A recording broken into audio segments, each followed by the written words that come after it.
I met her on a Tuesday in late March. It was one of those gray days where the sky looks like it's pressing down on the streets, and the air feels wet but it's not quite raining. I ducked into a little coffee shop I didn't normally go, one of those quiet places with mismatched chairs and old jazz playing too softly to hear the words. She was sitting by the window with a paperback in her hand and a mug in front of her. Her hair was tucked behind her ear, and she was reading with the kind of focus that makes the rest of the room fade away. I remember thinking she looked out of place, not in a bad way, just like she belonged somewhere else. Somewhere important. She looked up when I sat at the table next to hers. She didn't just glance, she looked like she was sizing me up. Then she smiled. We talked. I can't even remember how it started, just that her voice was soft but sure, the kind that makes you lean in to hear better. She told me her name was Emma. She lived a few neighborhoods over. Worked at an art gallery downtown. We ended up sitting there for 2 hours, the sky outside turning darker and the coffee going cold between us. When we finally left, she gave me her number without hesitation. The first week was perfect. We texted constantly, saw each other almost every night. She seemed interested in everything I had to say, remembered little details I'd mentioned in passing. It felt like we'd known each other forever. But there were little things. She didn't like when I asked to pick her up at her place. It's a mess, she'd say. Or, I'm barely ever home. If I pressed, she'd change the subject. She never talked about her family except to say they were complicated. When I asked about friends, she'd shrug and say she wasn't close to anyone in the city yet. At first I thought maybe she was just private. Some people are. But I couldn't shake the feeling that she was avoiding something. The first real red flag came 2 weeks in. We were making dinner at my place, chopping vegetables at the counter, when her phone buzzed. It was sitting right there, screen up. I glanced at it without thinking. The name on the screen wasn't Emma. It was Rachel. And the message wasn't something you'd expect from a wrong number. It said, "Where are you? It's been 3 days." She saw me looking and picked up the phone so fast she almost knocked the cutting board over. She smiled, but it was tight. "Just a friend," she said.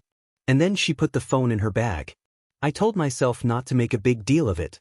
But that night, when she was asleep next to me, I lay awake staring at the ceiling, replaying the way she'd grabbed that phone like her life depended on it. That's when I started paying attention. The next morning, I tried to push the phone thing out of my head. Maybe it really was just a friend, someone she didn't want me to worry about. But the feeling of being lied to was hard to shake.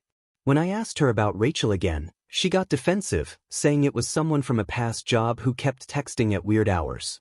No real explanation. Just a, "Don't worry about it." But the strange things kept happening. She'd disappear for hours without telling me where she was going. Once, I waited outside her apartment for almost 2 hours, only to find her sneaking back in late at night, looking over her shoulder like she was afraid someone was following her. She wouldn't answer her phone during those times. When I finally caught her inside, she'd laugh it off, say she just wanted some time alone. One afternoon, I went to her place unannounced. The door was unlocked. Inside, it was sparsely furnished, almost empty. No pictures on the walls, no personal touches. It didn't feel like anyone lived there. On the coffee table was a book I recognized. It was the same paperback she'd been reading when we met. But on the spine, in small faded letters, was a name, not Emma's. I took a picture with my phone, but when I asked her about it later, she said it was a gift from a friend. "Books don't need names," she joked.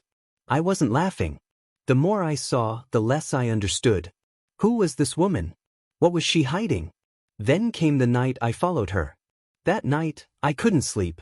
The questions kept pounding in my head like a relentless drum. I needed to know where she was going during those disappearing hours, why she lied about her phone, and most of all, who she really was. So I followed her. She left my apartment just after midnight, pulling her jacket tight around her and looking back like she didn't want me to see. I kept a safe distance as she walked through empty streets, the glow of streetlights casting long shadows. She didn't take the main roads. Instead, she slipped through alleys and side streets until we reached a part of town I barely knew, an old industrial area filled with abandoned warehouses and cracked sidewalks. She stopped at a rundown building with boarded-up windows. There was no sign of life. Then she pulled out a key and opened a side door, slipping inside without hesitation. I stayed hidden and waited. Minutes stretched into what felt like hours. My phone buzzed with missed calls and texts, but I ignored them all. Finally, she came back out. But it wasn't just Emma. There was someone else with her, a man. Tall, thin, and with a face I'd never seen before. They whispered urgently, exchanged a small package. I felt my stomach knot. Something was wrong.